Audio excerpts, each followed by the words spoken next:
this year rather than 7. It also happens to be the first day of Children First Awareness Week, led by the Department of Disability and Equality, right? As I was just saying to Lara, it's a much easier name than the last one, which took me several years to get used to. Okay, my name is Francis Chance, and I am a board member of the Children's Rights Alliance, and I suppose I'm delighted to be asked to do this session today because I spent half of my working life within statutory services before Tusla had been invented, in fact before the HSE had been invented, in the old Eastern Health Board and Northern Area Health Board days, and then I moved to the community and voluntary sector and saw out the rest of my career in the community and voluntary sector. So I don't like to think of it as both sides of the fence. I like to think of it as two parts of the system that are integrated, that are essentially linked and integrated and need to work together and can't function without one another. I think it's really important that we're talking about child protection and welfare, and just having a conversation about the fact that we don't have enough Irish evidence about the intrinsic links between child protection and well-being and poverty.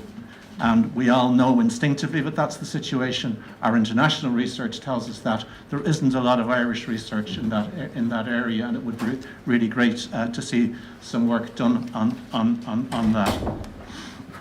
I suppose the key focus of today is the budget, which is coming up shortly, and making sure that that budget makes child poverty overall, and specifically this morning, the support services provided in child protection and welfare as effective as they can possibly be. And there are huge struggles within that at the moment. The Children's Rights Alliance have made a recommendation for an additional 200 million to go into the budget for Tusla for next year, and that would be quite a significant increase, but it also reflects the fact that since Tusla was formed 10 years ago, the referral rate to Tusla has doubled in 10 years. So that needs to be reflected within the staffing. So hopefully some of the issues that we'll be dealing with around that today we'll touch on how that money might be used most effectively. Child care and family support, social workers and staff to deal with child protection situations, the whole area of residential care, and indeed foster care in particular, being important areas to look on there as well. So we have 3 keynote speakers today, and it's great to have them here, and they represent differing agencies. So now Muldoon from the Ombudsman for Children's Office, Kate Duggan, CEO, Tusla, and Lara Hines from the Department of Children, Disability and Equality. We also, between our speakers today, have quite a multidisciplinary team here. We have 2 social workers, we have a psychologist, we have a speech and language therapist, and we have 2 policy people. So I'm kind of reckoning between that we have a multidisciplinary team who should be able to put our combined thoughts together and come up with some solutions. So following our keynote speakers, we will be asking 2 other speakers to just respond to what they've heard and their own thoughts from their own perspective, and that's Suzanne Connolly from Bernardo's and Maria Corbett from Children's Rights Alliance. There'll be opportunity for questions and answers, so we'll open that up and hopefully have a discussion there. I should point out that we have people watching us on live stream as well, so where's the camera? Hi to everybody who's watching on live stream. You're very welcome.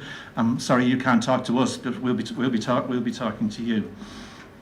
And in terms of some of the key messages, there are hashtags. Are the hashtags up? They will be up. So hashtags will go up, and please make use of the hashtags. We'll be sharing key comments from today's session. Just one area I suppose I just wanted to touch on is that it would be, I think we're all very conscious of a situation that's developing in Donabate, that today is the start of the 3rd week of the Gardaí searching for the body of a child who would have been 7 now, who is missing and presumed dead. And it would be unreal for us to be standing here today and having a conversation about child health protection and well-being and not referencing that. So at the same time, we want to keep our focus very much on the budget. So we've asked that both Niall and Kate might say a few words about that as part of their own presentations today, but also that we keep the focus on the budget. So with all of that in mind, I'm going to move us on to our first speaker, who is Niall Muldoon. We met walking down the street, and I just was trying to establish he's coming towards the latter part of his second term as the Ombudsman, and it's the same as the presidency, he can't run a third time.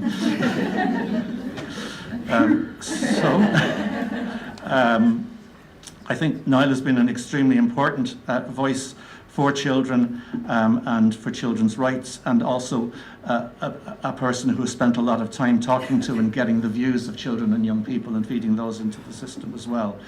His background is as a psychologist, so I'm now going to invite Niall to open the proceedings.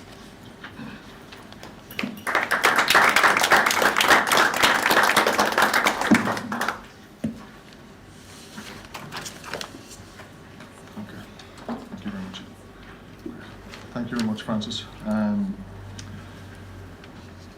suppose just on regards to the Donabate situation, I suppose I'll just have a quick word and then I'll move on to the presentation. Maybe from my point of view, I just want to acknowledge and apologise for the error I made in regards to the National Review Panel's number of publications.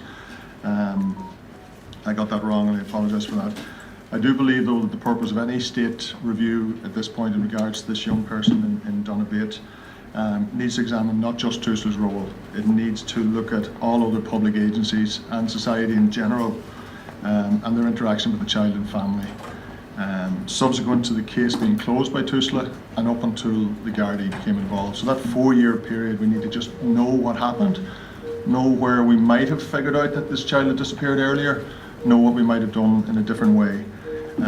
There is a current commitment within the programme for government to a child death review mechanism to be put on a statutory basis that will allow for timely, consistent and public publication of reviews across the board. So not just children known to Tusla, but children within the public health service, children who die from various different reasons, mental health issues, wherever.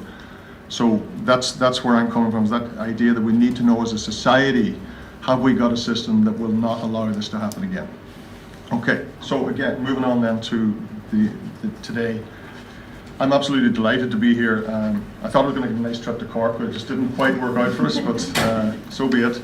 I really want to say a huge thank you to the CRA for the invitation, because I think it's a wonderful collective you've got here. It's a very strong table, but also the issue is hugely important that we put child protection and welfare into that child poverty discussion. And it's been a fantastic week, so congratulations on the week as well for what you've done. From my point of view then, I thought it's probably no harm just reiterating where we're coming from in our office. Again, anyone who's not sure, we came on the back of a decade full of investigative discovery of the most horrible crisis for children, the horrible way we dealt with children in institutions, how we denied them a voice, how the children who had voices and were brave enough to come forward were treated badly, were ignored, or worse, were blamed for the abuse. So that's where the Ombudsman for Children's Office came out of in 2002, on the back of huge pushing from the Children's Rights Alliance, from Bernardo's, from lots of NGOs and the UN Committee on the Rights of the Child, to create an office such as this. And our functions are twofold. One, to promote the rights and welfare of children under the age of 18, so we raise awareness of rights, we raise awareness of the UN Convention on the Rights of the Child, but we also promote the UN Convention on the Rights of the Child into legislation and policy. That's a hugely important part of that subset of our functions. And then we do the piece that a lot of people would hear about, is the investigations. But again, the investigations are oftentimes coming too late. But we use the learning from those investigations to feed back into our policy and legislation loop, so that we, again, make sure it doesn't happen again. So we've got a real triumvirate, and as Francis said, we also do a lot of consultation with children on the margins, children who are very often not heard, children like direct provision, children in homelessness, children in mental health inpatient units, and bring those to the fore and allow us to help feed into our legislation and policies again. So it's a very rounded legislation, and great credit to the people who put it together. So that's where we're coming from. It's the background. So in relation to today's topic, what are we seeing? What we're seeing is, we need to acknowledge the many, indeed the most children have positive experiences in care and are given all the necessary supports to grow, develop and thrive. And again, I think we don't raise that awareness enough. You know, people like EPIC and other people involved with children in care, IFCA, huge amount of work has been done for children to thrive within that system, having been taken out of the one parental side. So we want to recognise that. That's happening in very, very many of our good families who are looking after them and in residential, and children move on to thrive. So that happens. We've got to acknowledge that. But many more are provided with early interventions and family support that prevents them from entering the care system. So again, we're doing a good job in a lot of places. However, over the years, complaints to our office relating to Tusla have always been the second highest issue for us after education. And that was true when childcare was an issue, was under the care of HSE, and they were all one agency in theory. And then still the same now when Tusla is separated out and trying to work on a much more focused basis. And as a result of all of that experience in our office, we have a range of concerns about the child in care protection system. It starts off, again, the concept that a child is taken out of the family home and put into care, you know, is a trauma. They've been traumatized in order to be in that position, to even have that question asked of them. So we need to be thinking in a much more rounded system, and that's not just in child protection and child care. We need to be training people who interact with them, whether it's a GP, teachers, other areas of life as well. That trauma-informed therapeutic support is available for all children in care. Inadequate provision of appropriate support for children with disabilities in care. So again, we recognise, and we've done investigations, and we've engaged with Tusla, we've engaged with HSE, about children who are much more reliant on their foster carers or on the care system when they come in to be parented by the state. And we have that, still have that tension between HSE and Tusla as to is it a child with disability or is it a child with care? It's a child who needs to be provided for by the state. And we need to get that system working better and much more smoothly, so that, again, the essence of any parent who puts themselves forward to care for a child, especially a child with severe disability, they should have the smoothest run through life possible. That's what we need to be getting to. They need to be able to say, listen, I'm going to need a wheelchair every 3 years, here's the receipt, can I have it? We need to be changing things, we need to know that sort of way. The number of children and young people in unregulated care settings is growing, and that's not fair. That's not fair. So you can be put in one setting which is regulated and another setting that isn't regulated. That's not consistency, and that's not protecting your rights in the same way. So the decisions that are made there, the fact that that's growing is not the way forward. We've got to be aware of that. Inadequate provision for support for unaccompanied minors, again a growing number. Between 500 and 600 is sort of the number I have in my head around this area. Again, huge shift as a result of the Ukrainian war, but also it's growing and staying consistently high now. We need to find a better way to look after these young people, who again, we've got to acknowledge, have come to Ireland severely traumatized. Not because they're coming on a jolly, not because they want to come to university, it's not an Erasmus.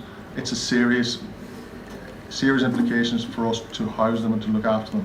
And we've got to follow the rules of the UN committee, we've got to follow the suggestions of how we provide for those children. There's an increase in the number of children under 12 placed in residential care. And that really breaks my heart.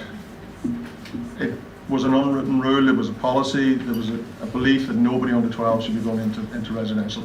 And if they do, it's a very rare occasion and it's a very short term. We're now open 170s. Infants are going in there now. We are failing to create enough opportunities for them to go somewhere else. We need to recognise that and stop that. That cannot be allowed to go forward. Again, the child is traumatised by the fact we bring them in. We've got to put them in a place that we could be better than that. Provision for young people who've fallen through the cracks. So we use the term teenagers at risk in this sort of area, and I'll talk a little bit about it later on. But we're now looking at this as young lives at risk, because we're finding that it's happening for children younger and younger, not just teenagers, that are falling through the cracks of the state services. And it's that early intervention is missing them somehow. And there's a huge capacity for people in that regard. And it covers a lot of, it's not just Tusla, this is all agencies missing out on these children and avoiding or creating opportunities for them. Well, I said that, sorry, I repeated that one. So the extent of the state's reliance on private providers of alternative care, again, something the state recognised as far back as 2017, 18, 19, and put into the strategic plan, Tusla, was to reduce this down to below 50%. My understanding is we're over 70% now. And again, we can look around and we can look at the national figures in England. What happens with that is once you get to that level, it's the companies that run the show. In England, what happened is people bought over, the big companies bought over all the others, providers, and then they ran the prices. They ran the system. You couldn't do without them. And we've got to not allow that to happen. We've got to be more ambitious, we've got to be more determined to get back to voluntary agencies and our own public service to make sure that that doesn't become the case. We're held over a barrel. We can see that within direct provision. That's what's happened. We've gone to private providers and they hold us over a barrel. We can't allow that to happen for our children's alternative care. There's a lack of data around the number of children being cared for in informal kinship and inadequate supports and appropriate oversight for these arrangements. Again, this is one of the best options you can give a child. And one of the, I hate to say it, and it's not important really, but economically viable options you can give to a child.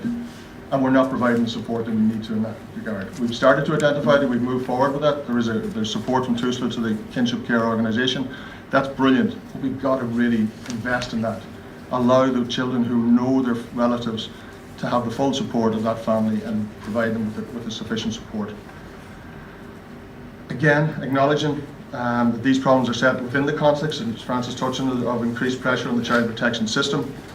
The number of referrals have increased significantly.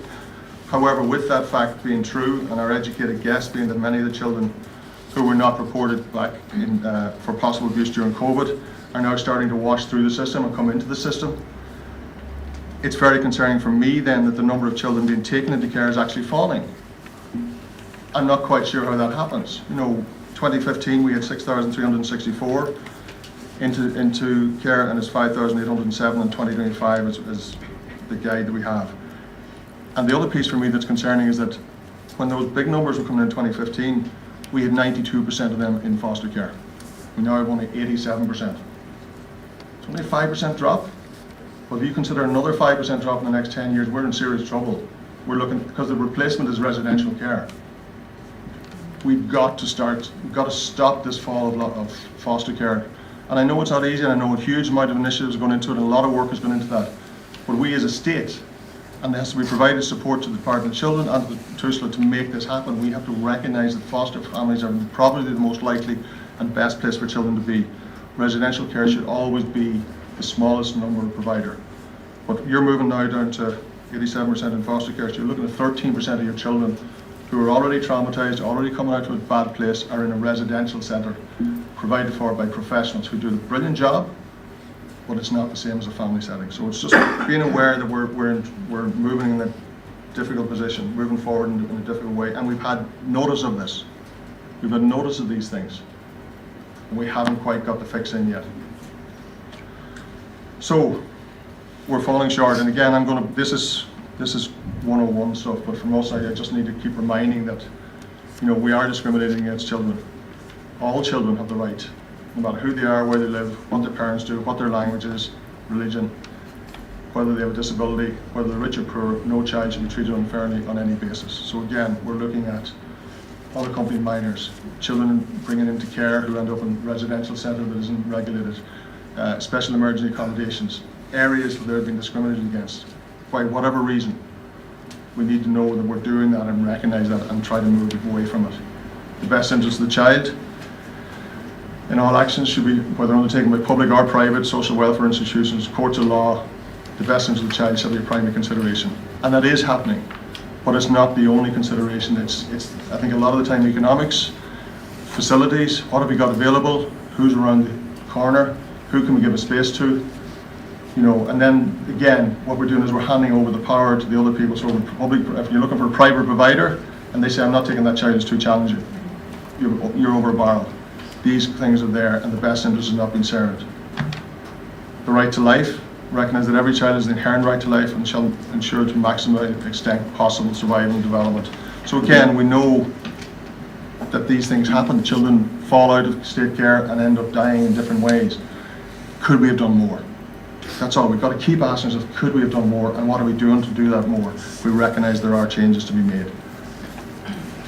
The right to be heard, and I'll give great credit here. Tusla have led the way in this. They've really made a huge, big investment in this in the last 10 years. The children are being heard in many, many different ways and many different processes.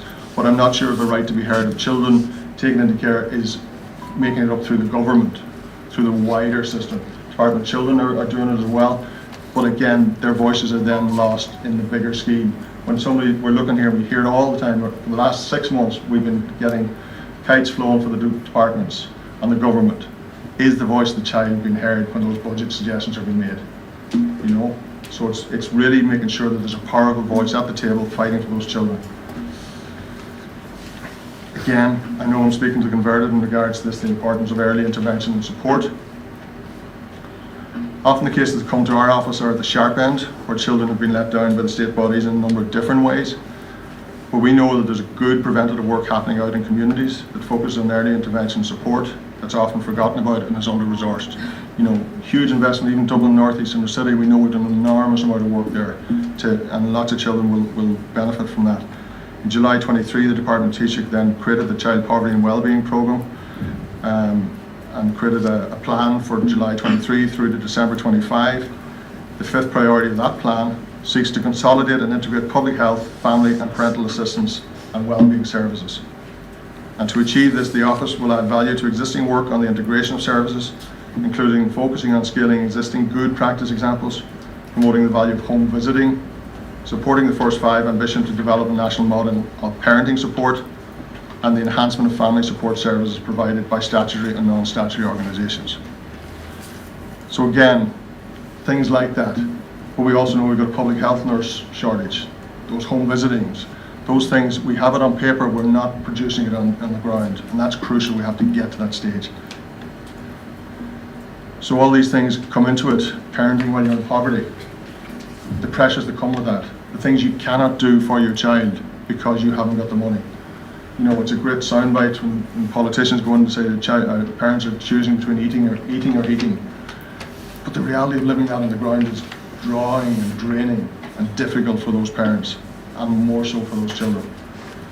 So we have to address the structural inequalities, which again has nothing to do with our child protection. It's our government have to address those structural inequalities: access to housing, adequate income supports, universal basic services. So again, I see in the paper today that we're now kicking to touch a second level of child benefit. That sort of concept is going to be put back for another year, which is okay if there's an option being put to that, an alternative. So again, we've got children we know are in poverty that need extra support, and we're not finding a way to get to them. That's a government decision, that's a policy decision. And again, if we remember our UN Convention on the Rights of the Child, the concept of that is, when you're committing to children, they should be the last person to lose out when there's a budgetary restraint and the first one to be fixed.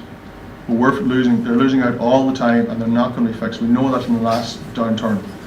The children were cut back. All sorts of services were no longer, may not have been cut, but they weren't, there was no inflationary changes for them, and they stagnated. We've got to stop that happening before the next downturn hits us. Children have got to be at the top of that. So a case in point for us then is, push it on, just the concept of young lives at risk are a specific cohort of highly vulnerable adolescents. And as I said before, we were thinking of them, and we know that Tusla had started taking children in 15, 16 years of age, which was a new cohort. But we're now seeing children 8, 9, 10 years of age who are really in difficulty, criminally being engaged with, taken advantage of in various different ways.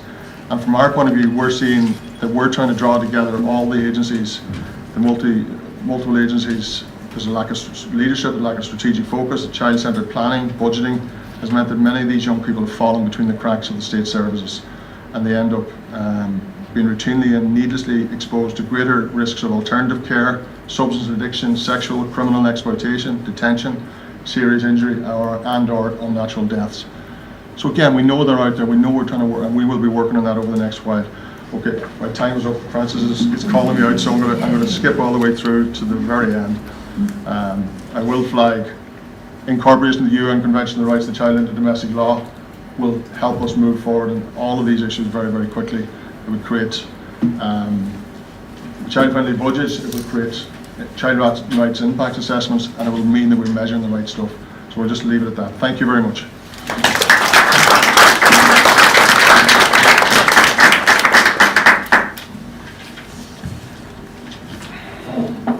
Thanks very much, Niall. A wide-ranging discussion. I was struck by the number of times the word trauma came up, and just the level of trauma that children in Ireland are experiencing at the moment, and that are arriving in different ways on all of our different areas of work. I mentioned earlier on that this is Children First Week, and that the theme of the week is we are all children first. So that piece about everybody has responsibility for children first. It's not all about telling one agency and walking away from it and washing your hands, and that's got to be spread across the whole of society, and all of our state agencies and all of our community and voluntary agencies working together. With that, I'd like to introduce our next speaker is Kate Duggan. She's the Chief Executive of Tusla, the Child and Family Agency. Kate's our speech therapist. And previously she worked within the HSE in the Midwest, I think, wasn't it, and then in various national roles as well, before moving across as Chief Operations Officer to Tusla, and then was appointed permanently as Tusla's Chief Executive in September 2023. So happy second birthday, Kate. Over to you.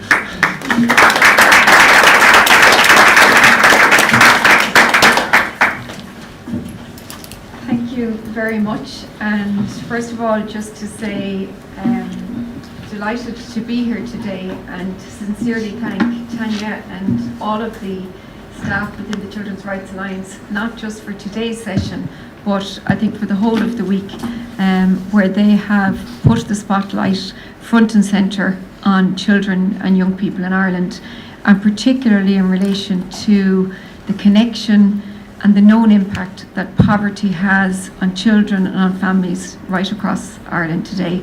And we certainly appreciate that focus, we appreciate that spotlight, and we appreciate the opportunity to get to talk in forums like this about child protection and welfare services.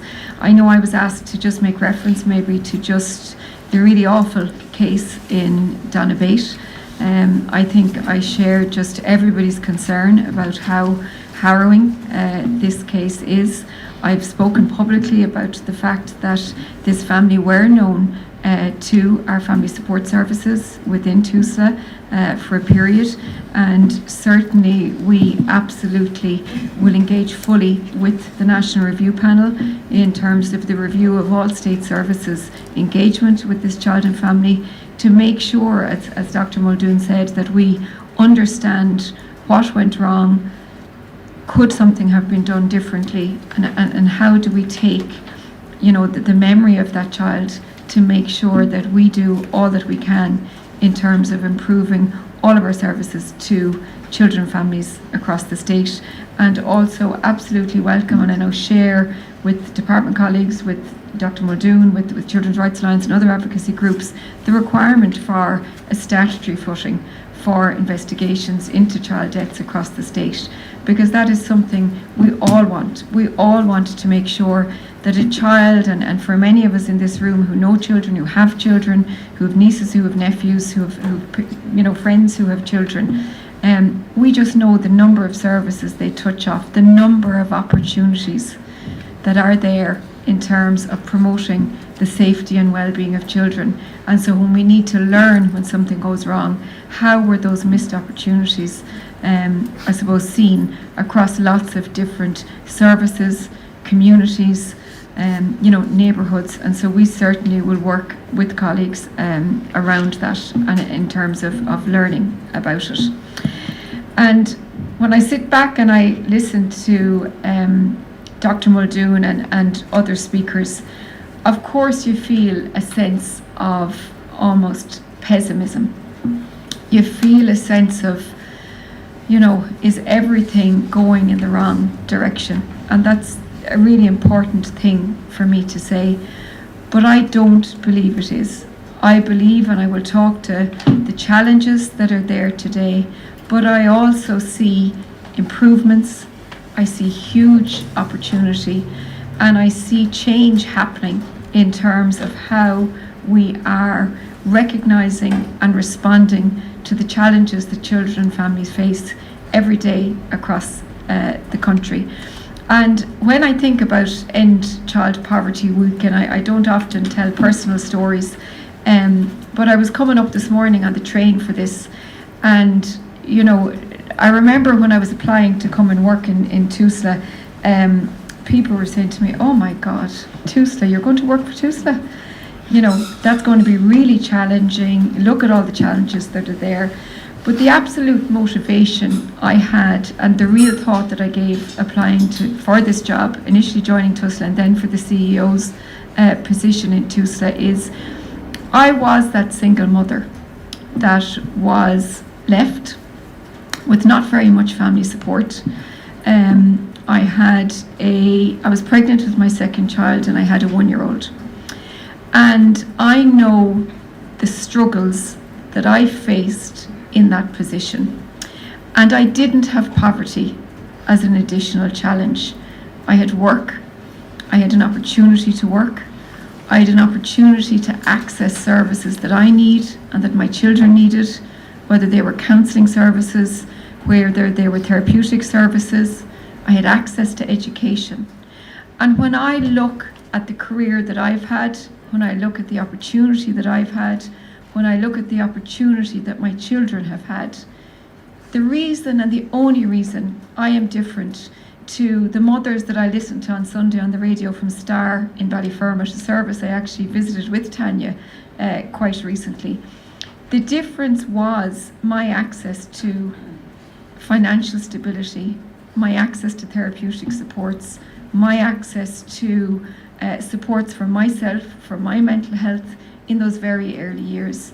And so when I took this Tusla job, the reason I took it was to try and see that I could influence at the right level the opportunities for those children and families right across Ireland.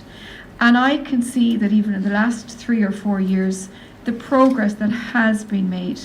When we look at government, when we look at the investment that has been made in terms of school meals, when we look at the investment in terms of school books, when we look at the investment in relation to transport, when we look at the investment in relation to Tusla, when we look at the investment in relation to disability and mental health services, progress has been made.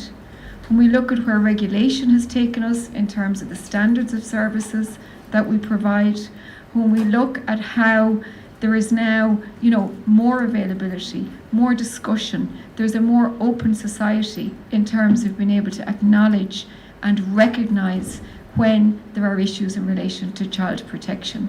So there has been lots of progress made.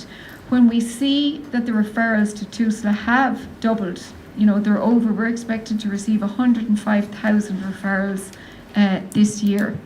That is about 10% of all of the children in Ireland. We know that it's about 254 children a day where there is a concern about the welfare and protection of children. But it also means that for 90% of the children in Ireland, that they are not reliant today on a child welfare or child protection service, because I do think that they're getting supports they need within school, they're getting supports they need in terms of universal services in wider services in communities right across Ireland. And I know many of those of you that are members of the Children's Rights Alliance are the people that are providing just those brilliant services every day in terms of supporting parents and families. But there are also very significant challenges, and it is our opportunity now over the next 3 and 4 and 5 years to really address those challenges. And when I think about those challenges, I really think of 4 things. The first thing is we have to get better at supporting parents. Dr. Muldoon referenced the trauma that it takes when a child is brought into care, and we have seen children taken in the dead of night at 2 or 3 o'clock in the morning, taken by a social worker, taken in a Garda car with their clothes in black bags, taken into somewhere that is unfamiliar to them, whether that's to a home, whether that's to a foster home, whether that's to a residential care setting. And there's none of us can even imagine the trauma of that for a child. So our first priority is, how do we strengthen family units? How do we make sure that where parents are suffering with mental health issues, where poverty, where addiction, where those features are there for families. How are we investing in, how are we strengthening those family support services? And so when we talk about child protection and well-being, we have to talk about parental well-being. We have to talk about family well-being. How are we investing in services so that we can keep children at home, where they can be supported by their parents, by their family, by wider family, and by wider community? And so there's a shift needed in that conversation.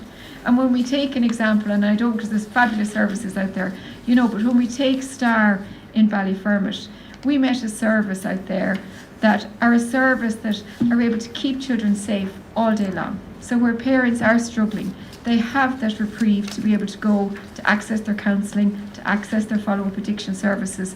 And so that's a really good example of where we can better keep parents together.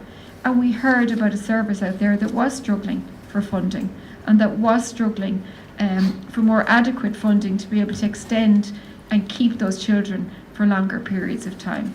So it's looking at that as the first priority for me. The second priority, when we look at Tusla internally, we recognise the challenges we face. We are the very people, and I certainly have come out as CEO over the last number of years and previously as Deputy CEO, to say we are really concerned about our inability to place children in foster care. And we were delighted to get the increase last year in terms of the foster care allowance, in terms of the investment in other support services for foster care families. But what we also hear directly from foster care families is their need for therapeutic supports for the children within their care, for that trauma-informed counselling, for that trauma-informed therapeutic supports, for therapeutic supports where they're looking after children with disabilities and with mental health issues. And we certainly have, over the last 2 years, put significant investment in better supporting our foster carers in terms of implementing peer support programs where we're now employing foster carers to work on a part-time basis to support other foster carers. And what we are seeing for the first time in 5 years is an increase in the number of foster carers coming to Tusla. And so what we need that message to be spread loud and clear, where people within your communities that you think could foster, could they foster for respite? Could they foster in terms of emergency placements? Could they offer long-term foster placements? It's to get the message out that people who think they might not be able to foster can foster. And so absolutely committed to wanting to increase the number of children who are in foster care, and particularly, as Dr. Muldoon says, the number of children, particularly under 12, that are in foster care. The third challenge that we are facing is the complexity of young people. And Dr. Muldoon referenced, the young, vulnerable teenagers. Well, I would go and say the young, vulnerable children. We are seeing an increase in children who are aged 8, 9, 10, and 11 being volunteered into care because their parents are so concerned about their behaviour, because there is a concern in relation to criminal exploitation, because houses are being burnt out, because bombs are being thrown at houses, because families are being threatened, because of the engagement of these young adolescents in criminal activity. And what happens is when we, then work to support those children in care, it is difficult to support them in care. It is difficult to support them because of their engagement in substance misuse, in criminal activity. And they are the group, and I know I would have written to Dr. Muldoon and back in November 2022, very concerned about these children and looking for that interagency approach in terms of how we work with those children that are being exploited, how we work with those children who have mental health and significant suicidal ideation, and how we work with those children in polysubstance misuse. And we have been delighted over the last number of months to say that we are making real progress. We had a meeting, just Tanya chaired it actually for me about 2 weeks ago, where we brought together all of those key stakeholders to look at where we stand down our silos, where we stop talking about our boundaries between services, and where we generate a proof of concept of what good looks like in terms of responding to the needs of those children and families. And I know certainly in the work that the department are doing in terms of the work around the alternative care policy, the whole of government alternative care policy, the group that has been set up now by the department at a national level for young vulnerable children, all of our work from our interagency group is going to be fed into that. And I am confident that in the next number of months we are going to be able to pilot a new type of residential placement for those children who cross boundaries in terms of the guards, in terms of Tusla, and in terms of health and social care services. And the other challenge is about the investment in our family support and early intervention services. And certainly Tusla has made great strides over the last number of years in terms of increasing family support services, in terms of looking at increased funding to the community and voluntary sector to support family support services, and also in relation to how we work within communities and within networks to support those services. But we also recognised that we were doing it in a way that was siloed, in a way that was fragmented, and in a way that was not consistent across the country. And so I am delighted that from the 1st of January 2026, there is now going to be one single point of entry into Tusla in 30 communities right across the country. So all of our services are going to be restructured into 30 networks. One single point of entry, one multidisciplinary screening assessment for all children that come in, and every one of those children will be assigned onto the response pathway that they need, whether that is early support and early intervention, whether that is child welfare, whether that is child protection, or whether that is alternative care. And for the first time ever, all of those services will be governed in an integrated way. So no child will be told they don't meet a threshold. No child will be told their case is closed to child protection, but they may need family support. What every child will get is a screening, an assignment to care pathway, and for the first time ever, we are going to have the data we need in terms of the information around family support and early intervention services, in terms of outcomes around family support and early intervention services, in relation to follow-up for children that are referred on to another provider for family support and early intervention services. And that is requiring a significant transformational change within Tusla across all of our ICT, finance, HR systems, but we are on track to go live the 1st of January. It has been 24 months in the planning, but I am absolutely confident that that is going to be a game changer in terms of that upstream work, in strengthening that work that we need. And I remember when we started this concept and going out around the country in terms of this change, and some of our staff were saying, but we get so many referrals, we get a referral, the guards send us a referral because the child has stolen a pizza. That's not for Tusla. And I said, but I look at that because I think, why has that child stolen that pizza? Are they hungry? Are they unsupervised? Is there no food in the fridge?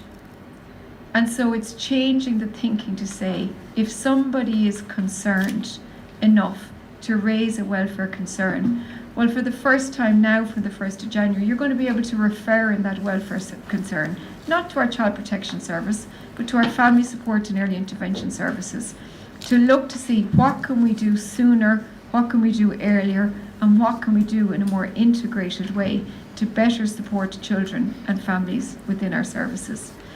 And when we talk about investment then at the other end in terms of our alternative care services, we recognise the concern that community and voluntary services have in not being able to scale. We had wanted to look at engaging more with community and voluntary services in terms of scaling residential provision, and they are struggling to scale. They're struggling to scale because of workforce. They're struggling to scale because of the availability of properties within the country. But we are delighted that this year, or in 2024, for the first time since 2018, we did open our first Tusla residential care service with the support of the department.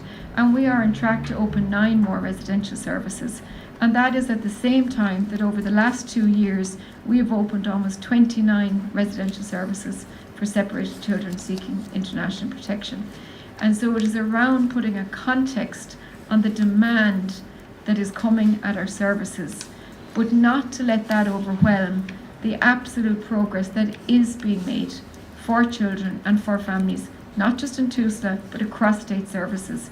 And yes, of course, there is more to be done. Of course, we need more investment, but we also need to make sure that we are working together, that we are dropping silos, that we're making sure that the work we're doing is effective and that it is delivering the outcomes that we want for children and families. And I'm maybe going to end on a second story where last week, or the week before last, was a very difficult week for our agency. Because of that case in Donabate. It was a very difficult week for the community of Donabate, but it was very difficult for the staff, both within Tusla and in the community and wider community services out in Donabate, who knew at some point this family and this child. It was very difficult in terms of some of the media reporting about Tusla, some of the misinformation that was out in the media. But I took an hour during the week to go down and meet members of the Youth Council from EPIC for lunch. And I have to say it was exactly what I needed on a week like that as CEO, because I met 4 young people who should be up on every stage talking about the reality of coming into care, talking about the benefits that they experienced. One of them had just completed their degree and was starting their first job and already thinking about the masters, and I was trying to convince them to come to Tusla to do a social work apprenticeship.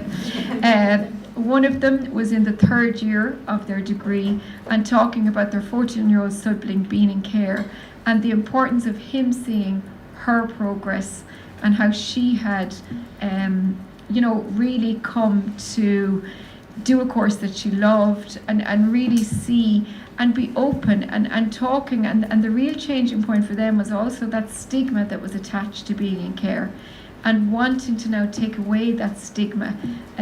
One had been in residential care, one had been in foster care, really good outcomes, and one who continued to have challenges, particularly in relation to accessing, therapeutic services in terms of being diagnosed late with autism.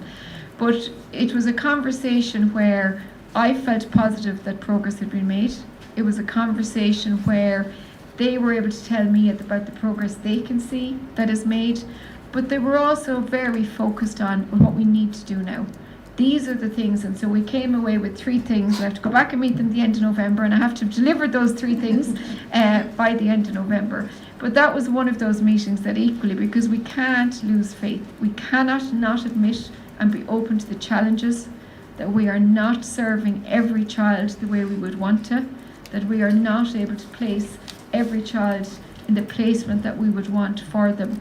But I think we do have to be open about the fact and honest that we know they are the challenges, we know what needs to be done, and I do believe that as a collective, when people come together, when we drop the silos and the boundaries, when we work now across agencies and across departments, I am confident that we will see more progress in the next 12 months. Thank you.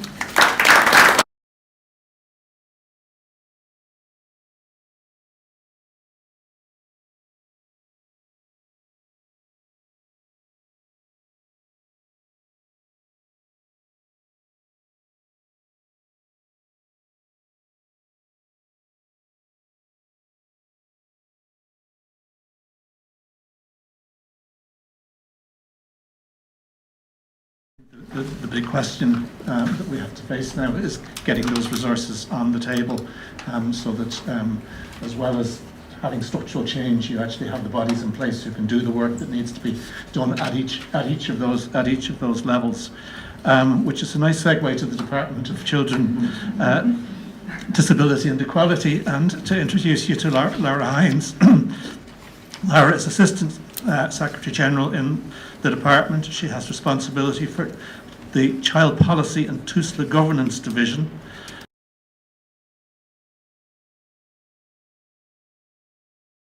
Work cross-cutting innovations that support outcomes for children, young people, families and communities. Lara previously worked in the Department of Health and the Department of Finance, which I have no doubt left you in good stead for the job that you're in at the moment, and getting the additional budget will be no problem if you've done that.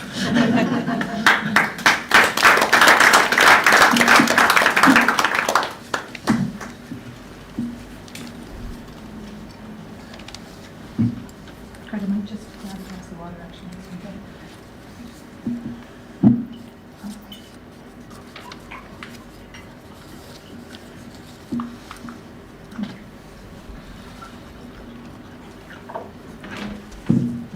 First of all, I'd just like to thank Tanya and the Children's Rights Alliance for inviting me to speak today. It's very appropriate given it's the start of Children First Awareness Week and it's the end of the Children's Rights Alliance End Child Poverty Week. Unfortunately, it's also a sad time at the moment given the very tragic case of the child in Donabate, and that obviously is a very sad backdrop to this event. And It's just a test, I think. just a fire alarm, is it? No one's moving.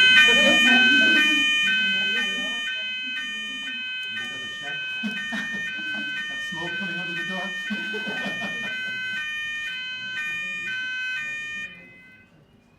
I think so, stopped.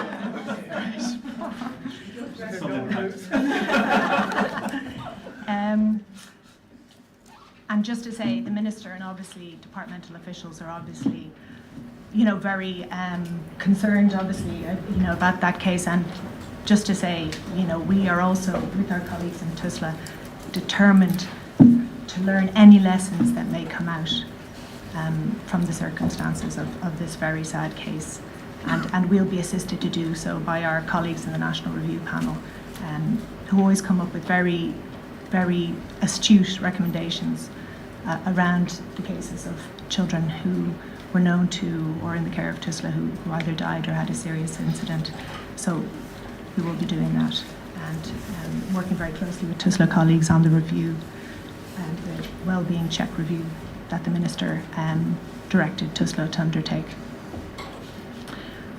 So I suppose in my remarks today, I wanted to take a moment to reflect on the wider child protection system context, to look at some of the very real challenges involved, to take stock of our strengths, and also to talk a little bit about some of the important relevant developments underway within the department and with our, again, through our work with Tusla. So you'll all know it's one of our key national goals under the Young Ireland Framework, the whole of government Young Ireland Framework, as it was under BOBIF, that children are safe and protected from harm. And that's clearly a fundamental obligation that cuts across all organisations, communities and families, and it is a right of every child under the United Nations Convention on the Rights of the Child. And in Ireland, it is fair to say that we have made a lot of progress in this area over the last couple of decades, progressively moving towards a more child-centred and rights-based system. And I think I just want to say, in terms of the voice of the child, which is so important, I've worked in the National Children's Office 20 years ago, at the time when the first National Children's Strategy was launched. And one of the key pillars of that was obviously to ensure children's voices were heard more. And I think we really can say, though we have more to do, that there has been a culture shift in that time, and I can see it across government, not just within Tusla or within the Department of Children.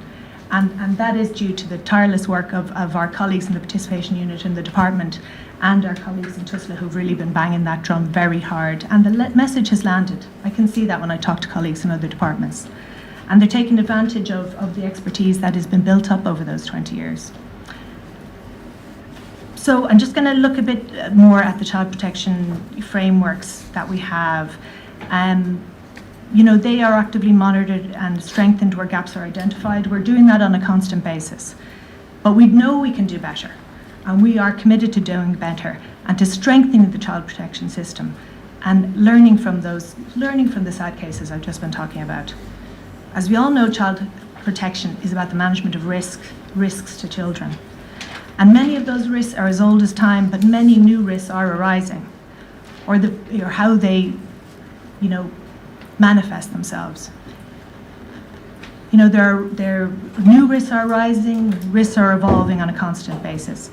So the child protection system in its widest sense, on the whole of government basis, needs to seek to be agile and responsive to respond to those new and evolving risks that we're seeing. And it has to be a learning system based on partnership across government and state bodies. But at the end of the day, it has to support frontline professionals who have to, in Tusla, who have to take the extremely difficult decisions required to keep children safe. And at the same time, best practice and the constitutional framework we're all operating within is very clear that we have to get the balance right between supporting and empowering families and intervening when necessary. It is essential that child protection policies and processes are informed by a recognition of the full range of risks of harm to children. We must also grapple with the risk of abuse and neglect, not only within the home, but also within the diverse range of settings where children spend their time. Complex extrafamilial harms, such as organised sexual exploitation, require a coordinated response from a number of state agencies. And we have to tackle the clear and present dangers facing children in the online world. In Ireland and within the EU, new laws and frameworks have been and continue to be developed to keep pace with the evolving risks of the online world. And strong obligations have to be put on digital platforms in this regard, and are being put in place as we speak. And the risks in the online setting kind of reflect the fact that, child protection, it's global in nature.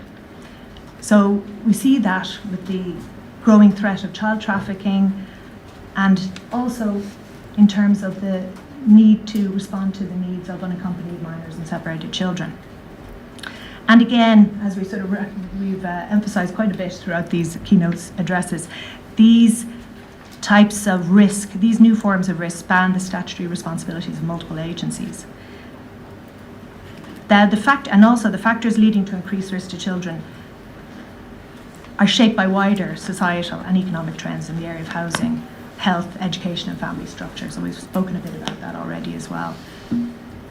But these increased risks and the welcome increased awareness of risk to children across society are going to lead to increased demands for Tusla services, and we've seen that already. We're seeing that, and we will continue to see it. We would not expect that demand to reduce. It's going to keep increasing, and that's a good thing, because part of that is that people are more aware of the need to come to Tusla when there's a problem, when they see a problem somewhere. So in a moment, I'm going to share some of the important efforts underway to build capacity in the system to meet this demand.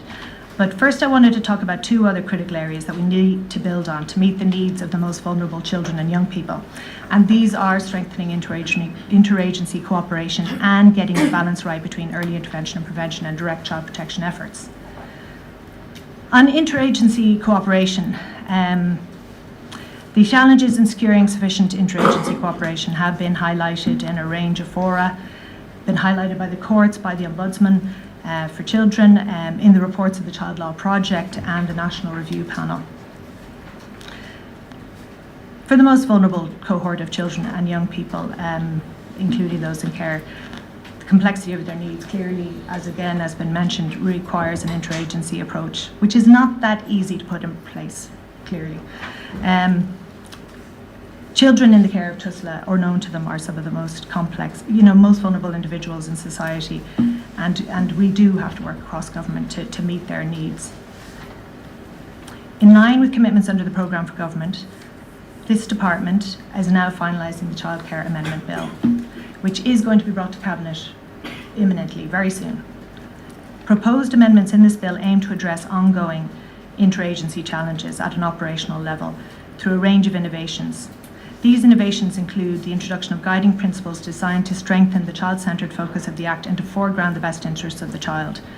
And other amendments aim to enhance interagency cooperation and national coordination by introducing a statutory duty to cooperate with relevant agencies, of all the relevant agencies, and a statutory interagency committee involving agencies working with vulnerable children, particularly in the development and implementation of children's care plans and in aftercare planning and provision. Designated public bodies will be required to proactively share information and collaborate to support more coordinated and effective service delivery.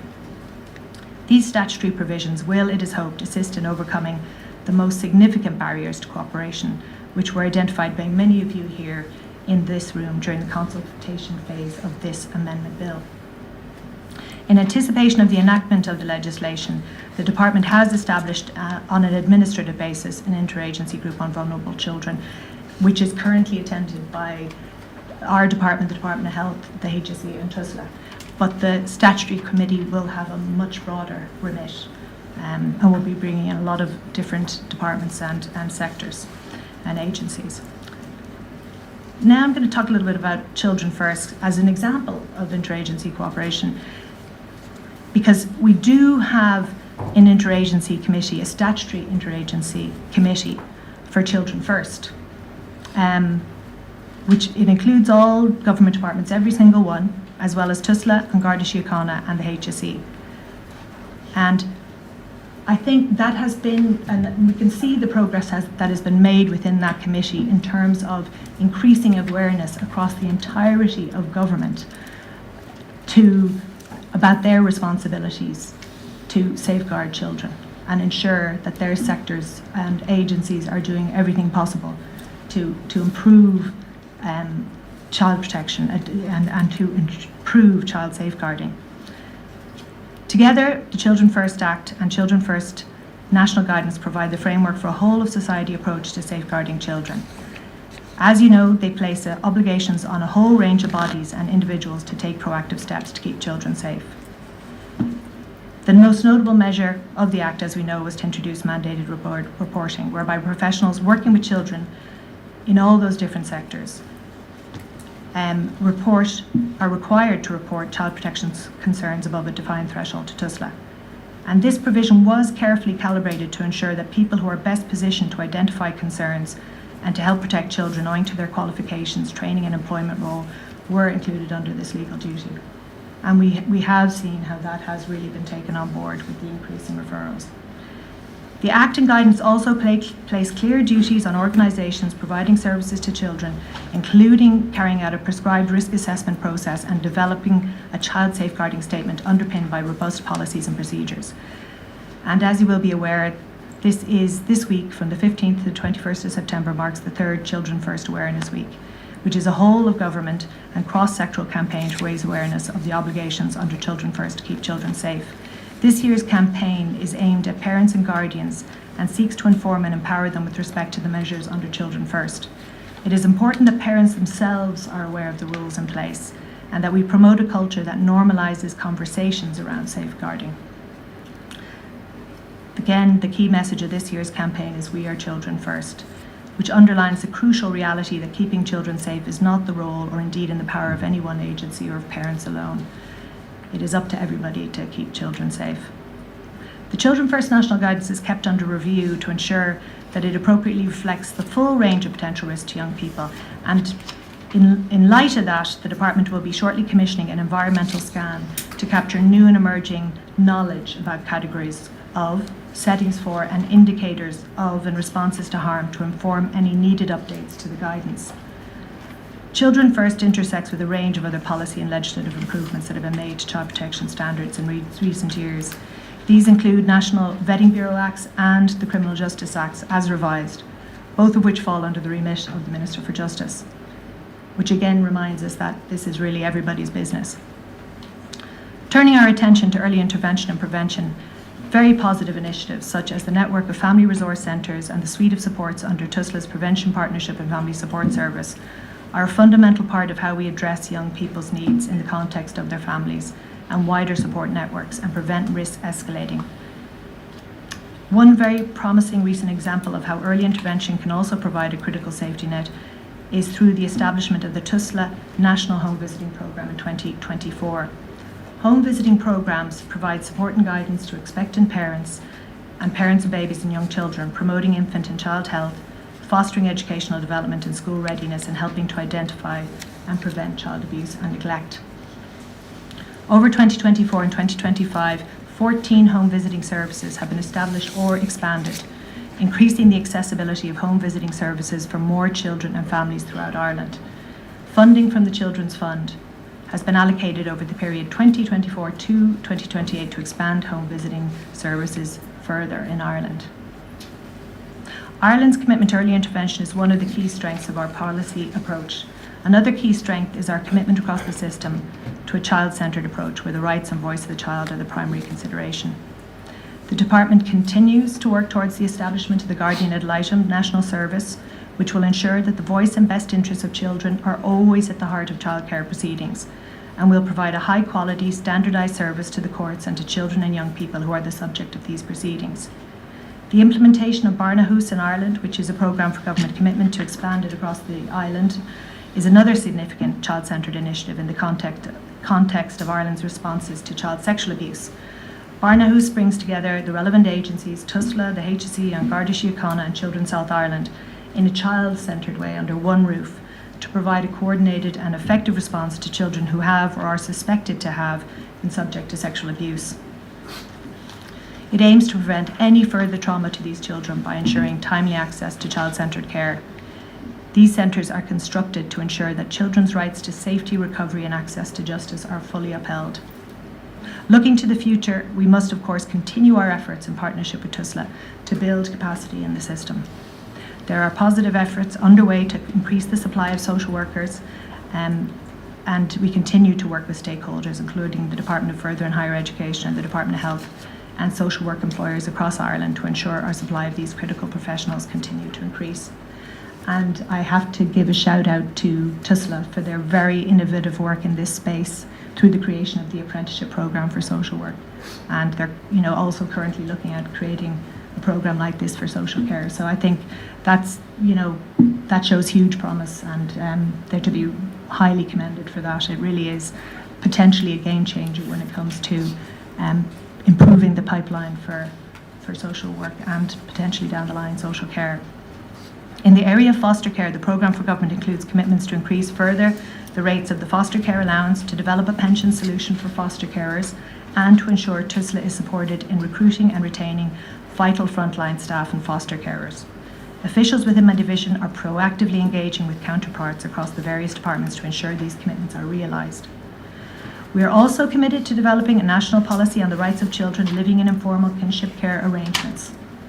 There has been significant progress to date on the development of this policy, including a scoping paper, which is underway, covering national and international evidence, best evidence and the input from consultations with children and young people and with their parents, most importantly. Within the wider space of alternative care, as Kate mentioned, the Department is currently developing a national policy framework on alternative care to provide a cohesive vision and direction of travel for alternative care in Ireland. And that will include a short-term action plan which is addressing current issues in assessing appropriate care places, and we're aiming to launch that next summer. Within the area of capacity within special care, the Department and Tusla are working very closely together to improve capacity in that area, and this is a very, very important area, obviously. There has been some progress to date to increase capacity and improve recruitment and retention, including the introduction of a new Tusla special care worker grade, which has an improved salary scale. And to assist with that, the department provided a significant overall budget increase for Tusla in 2025, and within that there was additional funding of 1 million to increase staffing capacity in special care, as well as an additional 1.55 million for the provision of supplementary step-down placements. And obviously we're looking at what we can do in the coming budget as well.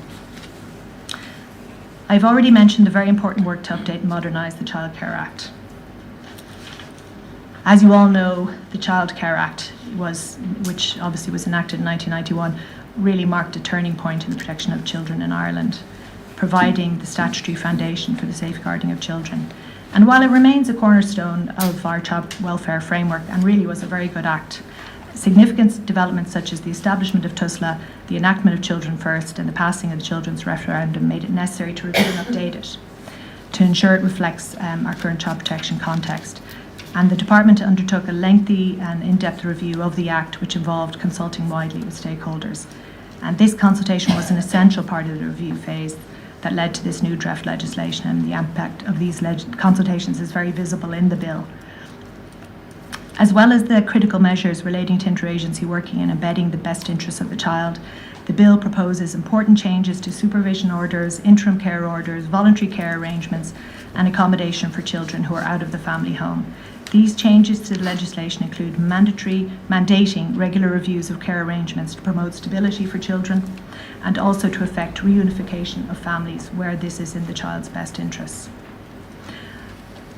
And also to just to mention one other development within the department, Professor Ursula Kilkelly and her team in UCC were commissioned to do a review of Irish legislation to look at its compliance with the UNCRC. So that is being finalised at the moment, so we should be publishing that imminently as well. One final comment I want to make is just to reflect on the fact that I think we are lucky that we have a system that is open to learning and improvement.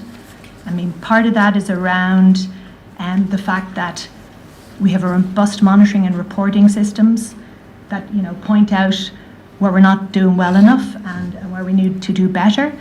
But a lot of the credit for that really has to do with the work of HICWA, the work of the Ombudsman for Children, the Child Protection Special Rapporteur, the Children's Rights Alliance, the Child Law Reporting Project, and lots of other stakeholders and civil society actors who through their determined, committed advocacy point out to us where there are gaps, where things aren't as good as they should be, and how we could do better. And you know, real proof to me of that was that the quality of the submissions we got on the Child Care Act review were incredible. You know, people put so much work into that, and that is a huge resource for us. When it was a huge resource for us when we were reviewing the Act. You know, that's where a lot of our information and knowledge comes from, and you know, that does very much inspire us and drives us on to do better, and within the department to strengthen the legislation, to improve the frameworks, to improve the systems, to get more funding for Tusla, and so thank you all for that. Your place in the system is you know, essential and incredibly important. Thank you.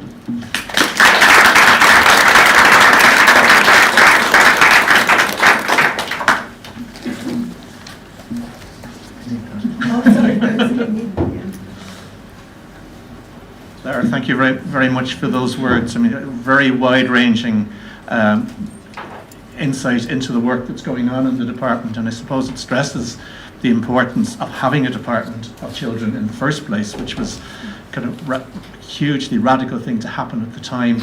And in its current iteration, it is a department which is much more focused on children than the previous iteration was, where it was pulled in all sorts of directions. So that's really important. I'm now going to invite Suzanne Connolly and Maria Corbett to join the panel. While Suzanne and Maria are sharing their thoughts, you're obviously going to be listening to them with rapt attention, but also just start to prepare your own thoughts on any questions that you want to ask to the panel. Suzanne worked as a social worker, so again we've our second social worker in the panel today, in the UK, in London and Southwark Hounslow, and then in Toxteth, Liverpool, where we hadn't realised we both spent time in Toxteth until I saw that, and then worked for a UK charity before moving to Bernardo's in September 2001. To be, among other things, my boss for 14 years, and then became chief executive in Bernardo's in 2018. And then I'm going to introduce Maria as well at this stage, and then allow the discussion to happen. Maria has been around the policy area. She's another of our policy people in children's rights for as long as I can remember, in both the Child Law Reporting Project and work that she's done there, but also in the Children's Rights Alliance over the years. And she was also a member of the external review on special care set up by Tusla that reported earlier this year. So I'm just going to ask Suzanne and then Maria to share their own observations on the inputs that we've had today, and then at that stage we're going to open up the discussion to the room. Thanks very much. First of all, it's great to be here, and thanks to Tanya for inviting me. And I was thinking, as I was listening to all this speaking, so I could just say, well, I agree with all of that, you know. But what I wanted to start off and first to say that from my childhood, I think Ireland is a great place to be a child.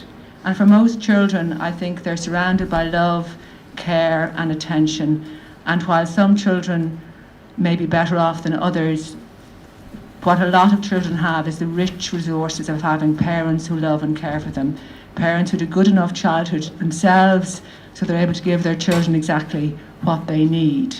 But we know that for those children who don't have the biggest riches in the world, which is at least one adult who loves and cares for you no matter what, then life can be a lot tougher.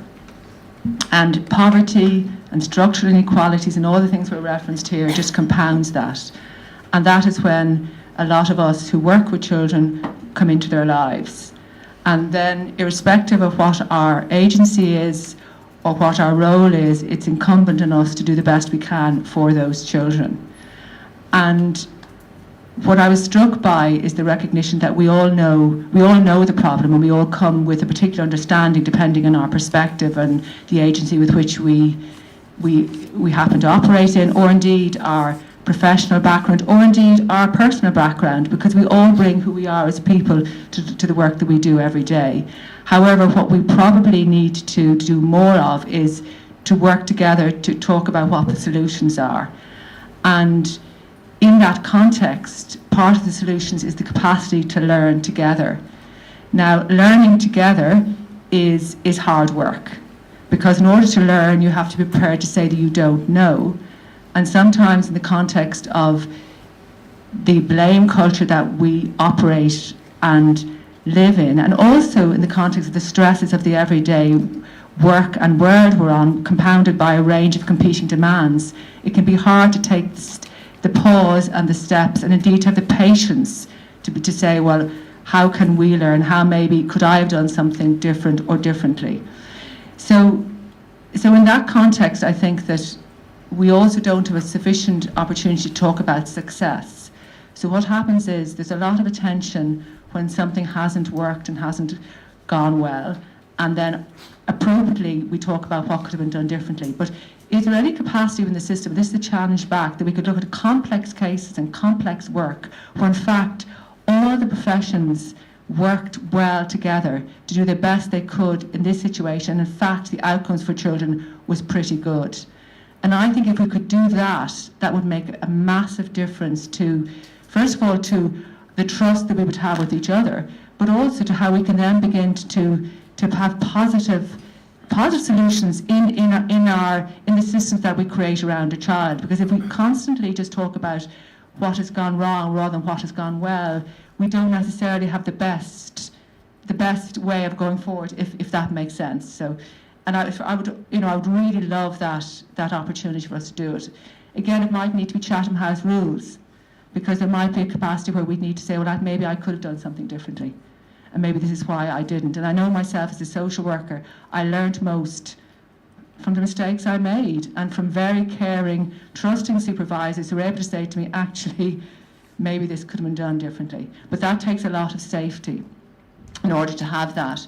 And then I would like to say a little bit about trauma. And there's been a lot of talk about the importance of trauma-informed care and what that means. And I think what I would say is that there's obviously the trauma of structural inequality, of growing up with not enough food, heat, lighting, of feeling disadvantaged, of being in a community that you feel there's always negative attention to. But there's also the key trauma of interpersonal trauma, where you haven't had your needs met as a small baby and as a young child. And if that is not, if in some way there isn't some sort of, I was going to say, mitigating positive relationships, you will carry that with you throughout your life. And these are the children who Kate talked about, who create, in inverted commas, a lot of problems for the adults around them because they're not getting the care and attention they did at a very young child, so they will constantly push back. So I think when we talk about trauma-informed care, we need to really understand what that actually means for professionals trying to help those children heal from a series of neglect throughout their lives. And I just maybe, and I'm conscious, I'm dying to get some dialogue here, because I actually prefer dialogue to talking. But I just think that when we talk about how we can improve things, we really do have an opportunity now. Because there's great will in this room to do something different and to really build on what will work. But we have to ensure that we don't pretend it's simple when it's not. And we need to recognise that it's people who do the work at the end of the day, and we need people to stay in roles for a long period so they can have that learning throughout the system. And I know from my work in Bernardo's, where we've been able to do best by communities, is when we've had that consistency, because that's where the trust builds up. And I think that's probably it. Again, thanks for the opportunity. I look forward to hearing from everybody on the floor. Thank you very much.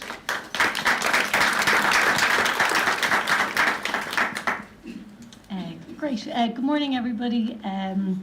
So as Frances says, I'm a policy person, so money and finances is not normally what I do. So in thinking about this morning's my input and my response to the speakers, I'm approaching this in three ways. So when I think about investment in child welfare and child protection services, we often don't think about it in money terms, but money matters and investment matters. And I think the really key thing here is that, like poverty, and obviously this input is as part of the End Child Poverty Week, the Children's Rights Alliance, so we often don't think about this, but we can change the experience of children, child protection, neglect, violence, exploitation. Money can make a difference in that. We often don't say that, but actually that is true. That is the research finding.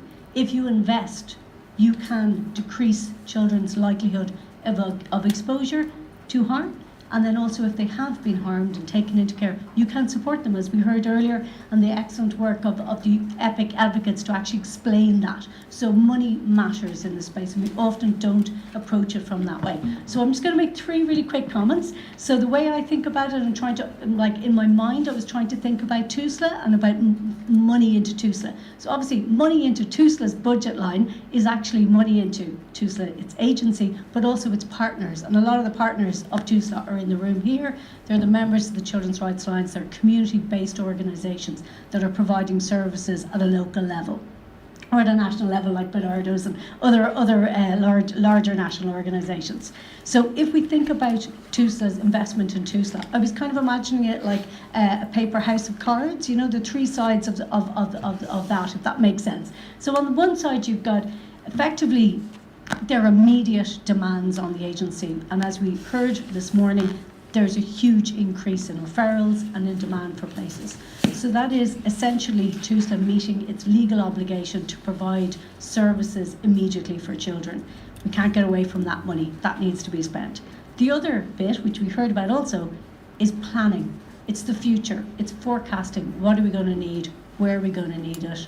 It's planning. It's thinking through what do we need in terms of foster carers, in terms of residential care. I throw in here special care in terms of the feasibility study for a new centre of excellence. We know that the existing units have seen better days physically. We need capital investment, and we need the creation of a new centre of excellence. So that piece of having an eye to the future, the long-term planning, that's the second side. The first side of that triangle is the immediate demand. Second side is planning, thinking, data, the investment that's needed for us to provide good data in this space. Internationally, it's phenomenal, some of the administrative data that can be used to support the planning of services. So we need to just keep an eye on that, keep investing. And the third is that we know what makes a difference in children's lives, and it is quality relationships. It is, as Niall Muldoon spoke about, it's a therapeutic relationship, maybe provided by a professional relationship, but it is essentially, it is the quality of their own home in terms of family support, if they come into care, the quality of the foster carers, the support they're given, the quality of residential care staff, that is the magic ingredient in child protection and social and child protection and child welfare. There's nothing else. It is relationship based. Yes, we need to provide them with the unit of the physical infrastructure of homes, but you need quality, and quality comes from training, investment, retention. We cannot overemphasize that. So whatever we invest now, we will reap the benefit of that by having a trained and skilled staff. And I think that just the final point is that when the budgets get tight, we start losing the flexibility. So those little discretionary decisions that a local social worker can make disappears. We start having inexperienced staff who can't manage a situation, and things spiral out of control. So just going back to that third piece is around keeping an eye to quality, and that means expanding services, often more local supports, more family support, more early intervention. They're the critical components. That's my third line in that triangle. So I'll leave it there. We'll allow the audience to engage.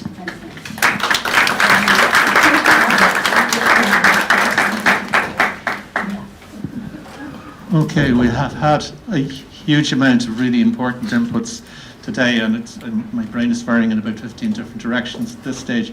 I suppose one of the things I would think about is that we've got so much good work going on, but it's not going on everywhere. And we've got the examples of excellent practice, and then we've the unfilled gaps. And one of the ways I like to think about it is if a family moves around the country from one community to another and they need some form of family support or intervention, will they find an equivalent service wherever they move? And I suppose applying it, Kate, to your single point of entry. Well, if I'm a social worker working in your single point of entry, will I have a continuum of services available in the area that I work in, which is similar, doesn't have to be exactly the same, but is similar to the next communities? Or are there areas of really good service provision and then deserts of gaps? So that piece about getting to a point of there being a continuum of supports available to parents wherever they are in the country. An example that was mentioned was home visiting. Going into the process at the moment, the one family in every 100 was getting access to a home visiting program. And it's great that we now have a system to start to increase that, but that needs to become the default, that should be offered to, at the very least, every first-time parent, and ideally every parent who needs it.